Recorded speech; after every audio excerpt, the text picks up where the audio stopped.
I said, my name's Kate Sang. I particularly specialise in equality and diversity at work, both gender and disability.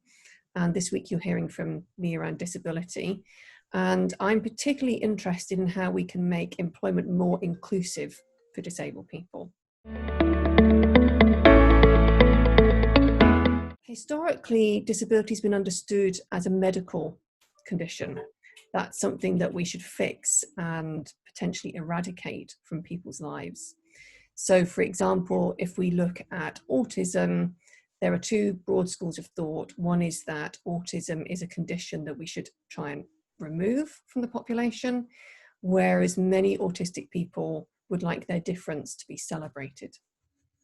And my work focuses much more on the idea of what's called the social model of disability.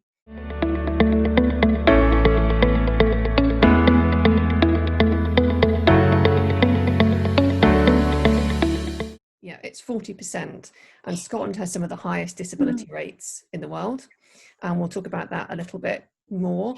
But even the most conservative estimates think it's between 20 and 25% of the entire population is disabled. So we're not talking about a particularly small number of people here. This is a large proportion, and disabled people make up a very small proportion of the workforce, particularly compared to the general population.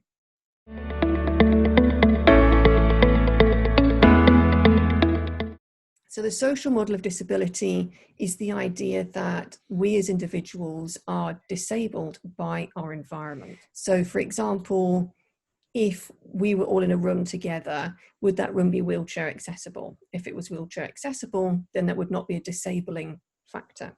But if we all had to go up a flight of stairs to get to that room and there was no lift to get to it, then somebody who had a mobility impairment would be excluded from attending the training session. And we would say that they were disabled by that physical environment.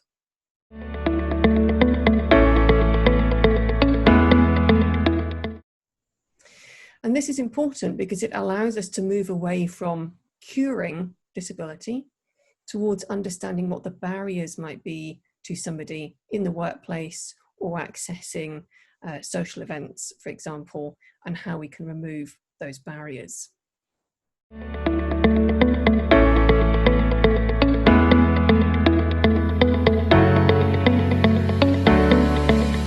Disabled people report discrimination, and what the research shows us is that that discrimination often occurs before disability has been disclosed.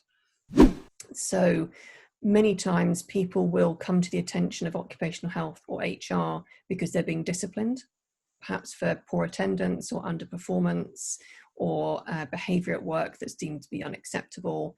And at that stage, someone will then say, actually, I've got this condition, here's my diagnosis, I need protection. And what we know is that if people feel they can come forward much earlier, they're far less likely to experience discrimination or be moved into kind of capability procedures or dismissal. Diverse workforces bring us different perspectives. So, for example, many companies want to employ more disabled people because they want more disabled customers. So they want their workforce to look more like their client base. There is a business cost to not being inclusive, and people may leave. Now, obviously, it costs money to replace somebody anyway, but what if that person is quite critical to your company, has knowledge that you don't want your rival to have? So it's a question of thinking it's the right thing to do, but it's also the right business thing to do to be inclusive. Let's have a look at our working practices. Let's have a look at our communications, and are there ways that we can make those more inclusive? So to understand what the barriers are, the experiences are, but also to understand what managers find difficult about disability inclusion.